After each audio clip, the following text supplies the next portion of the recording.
Straight ahead on this week's Falcon Fever, basketball season is drawing to a close. See how the men and women's basketball teams are faring down the stretch. And the golf teams have each played a tournament this 2011 year. The women just teed off on Tuesday. Check out how they did and see what lies ahead for the Falcons golfers.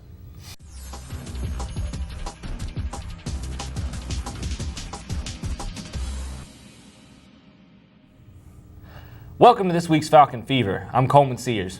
And I'm Daniel Vest.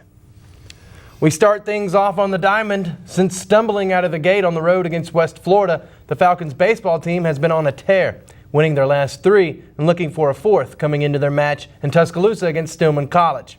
In order for the Falcons to win, they would need some big hits, and against the Tigers, got just that in Pablo Martel and Heath Peterson.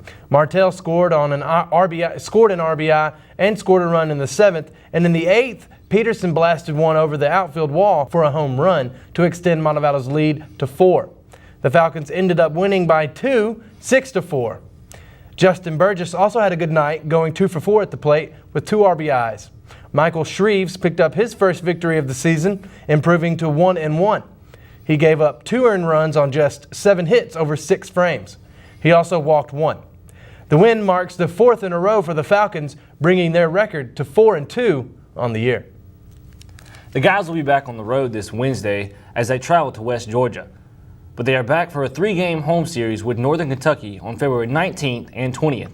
A doubleheader is scheduled for Saturday the 19th. Then they play host to in-state rival West Alabama on the 22nd at 4 p.m. So, Coleman, have you caught any of the games lately? I've caught a couple here lately, but with school and work, everything's been kind of busy. Yeah, you should get down there and check it out. As the season winds down, the men are right in the thick of things to get a decent seed in the Peach Belt Conference tournament being played in less than a month. The guys must keep winning if they want to host a game in the conference tournament this postseason. The Falcons tried to do just that as they played host to USC Aiken February 10th. Let's take it to the sack for the highlights from the game. Falcons looking to win their 14th game of the season and do it on their home court. Early in the first half, Falcons will work the ball around. Davis hits Ryan Westbrooks, who gives it up to Matthew Nelson, and Nelson feeds it back to Westbrooks, who can't make the shot. And Javon Jackson there to get the rebound and put it back in with the right hand. Nice shot there. Jackson had a team-high 17. To the second half we go, and USC Aiken airmails a shot. Tyrone Gordon there to catch the rebound, and he goes coast to coast, slicing through the lane to lay it up and in for 2 of his 6 points on the night. Next, the Falcons down by 6, but big man R.J. Sievertsgaard, the senior out of East Moline, Illinois, shows off some range, rimming in the three-pointer, cutting the USC Aiken lead to just 3. R.J. had 7 points and had a good game for the Falcons. The Falcons would win 73-67. Jackson, your leader, with a career-high 17. He also had 7 rebounds in the victory. Westbrooks was right behind Jackson, scoring 13, and Antoine Davis also chipped in 12, grabbed 7 rebounds. The Falcons picked up their 7th conference victory of the season. On February 12th, the University of Montevallo men's basketball team played host to conference leader Augusta State. Now, I know you're hungry for some highlights, so let's hit the video. Cashville, Tennessee native Ryan Westbrook pushes the ball up the court and puts his ankle-snapping crossover to work to open the lane and finish the assault on the Augusta State defense with a reverse layup for 2. He had 9 points in the game. Tyrell Coleman isn't a thief, but he picks the pocket of an ASU defender and kicks it up the sideline to Tyrone Flash Gordon, who knives to the defense for a bucket and adds to his 8-point total and finished 3 of 4 from the field. DeMarcus Catchings, the Falcons' leading scorer, puts up a baker's dozen, finishing with 12 points and 7 boards. Javon Jackson also finished the night with 8 points and 3 blocks. Despite the strong performances, the Falcons lose 56-50. That brings their conference record to 7-6 and 14-8 overall. The Falcons return to action tonight, February 16th at 7:30, as they compete against North Georgia College and State University in the Peach Belt Conference battle. Their next upcoming game will be February 19th versus Clayton State. So, Coleman, you going to make it to Clayton State and get any footage for Falcon Fever? Definitely, if I can get a little overtime from the Fever's budget, you know. Get a little reimbursement? Absolutely, make a little money off of it. The women's basketball team took on number 15 Pacers of USC Aiken on February 10th at the Bank Trust Arena. Let's take a look at some of the highlights from this late season matchup. Tiffany McClure looks for an open teammate and finally finds Siegenthaler all alone at the top of the key, and she buries the wide open three. Later, McClure drives the length of the court and fakes out the last defender with a short jumper and dishes the ball to Carrie Parrott for the easy two. Siobhan Seymour gathers her own rebound and puts it back up for 2 points. McClure was the Falcons' top scorer, finishing the night with 13 points, 4 assists, and 3 steals. Siobhan Seymour had 9 points, and Jessica Collins finished the night with 6 points, 7 assists, and 5 rebounds. Although they played the Pacers tight, in the end it wasn't enough, and the Falcons fell 69-59. February 12th, the women's basketball team welcomed Augusta State University to Bank Trust Arena. Starting off the highlights is number 24, Tiffany McClure, who doesn't wear a cape but plays like Superwoman, hitting the three here and finishes the game with 9 points, 5 rebounds, and 3 assists. Off the rebound, it's the Montgomery native Tiffany McClure, again pushing the ball up court. And because she's so popular, she draws the double team, which leaves Chris Siegenthaler open all day like Walmart, baby, for the easy jumper. Senior guard Jessica Collins gets in the action with a pass from Carrie Parrott and bangs home an open jump shot to finish 5 of 7 from the floor with 11 points. Actually, she had 14 points. This game was a back-and-forth contest throughout that included 5 ties and 7 lead changes and remained interesting until the last ticks of the clock ran off. Carrie Parrott led the Lady Falcons with a double-double, scoring 14 and grabbing 13 boards, and also had 3 dishes in the tough 61-58 loss. And the Falcons' record falls to 8-14 overall and 4-9 in the conference. Don't forget, there's only 4 games left in the season. The first 2 of those will be split between a road match and a home contest. Wednesday, February 16th, the ladies tip off North Georgia at 5:30 in the afternoon. They lost at UNG by 13 in January. Following that game, the ladies will take a road trip to undefeated and unblemished Peach Belt Conference leader Clayton State. Game tips at 4:30 p.m. February 19th. Coleman, you play a little tennis? Every now and then, man. I'm not too good with the old backhand yet, so. I got a nasty backhand. When are you going to take me on in some tennis? We can do it tomorrow if you want to. I'll take you on, man. Call my people. We'll set it up. All right, we'll do it. The season opener of the women's tennis team led to a win by head coach Mark McEwen.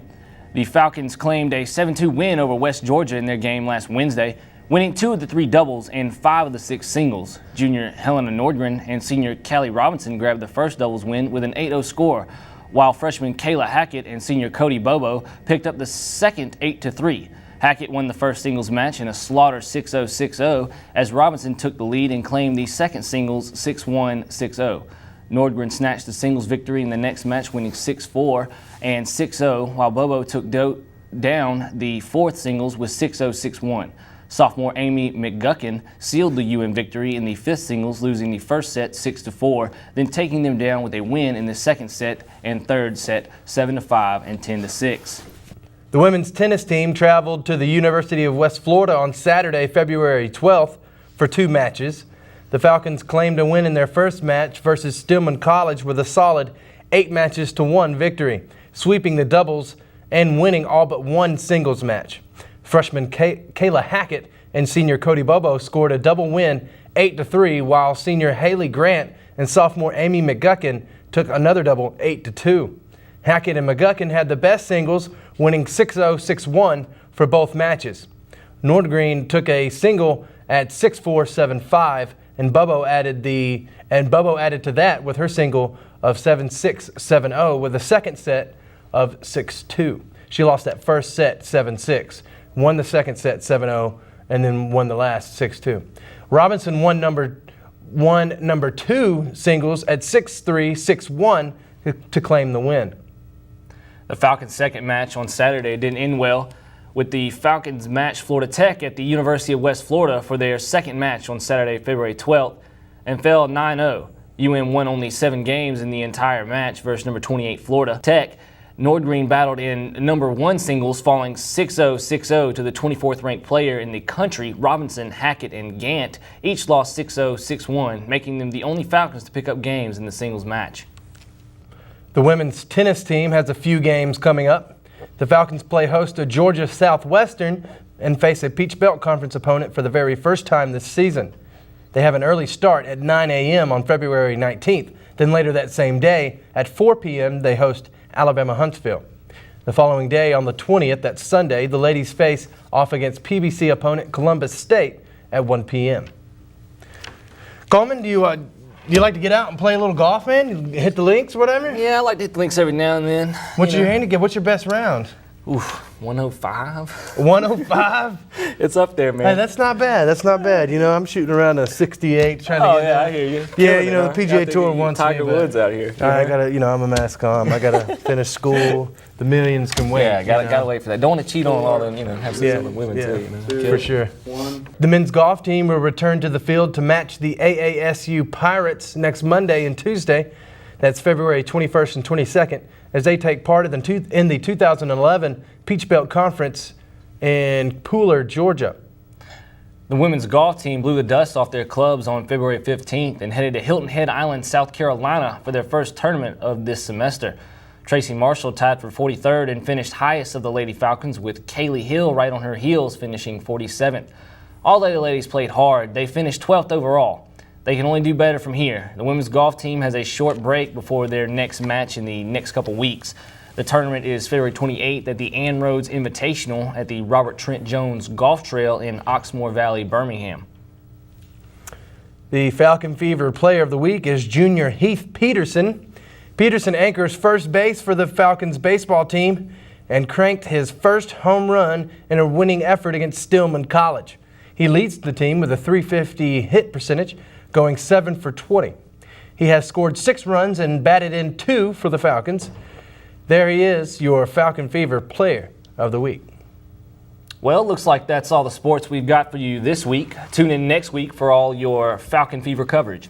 And remember, if you've got any pictures of Montevallo sports on the road or any video, please send them to umfalconfever@gmail.com. You might see them next week. And don't forget, you can always check out any past Falcon Fever episodes on the Montevallo For You channel at youtube.com.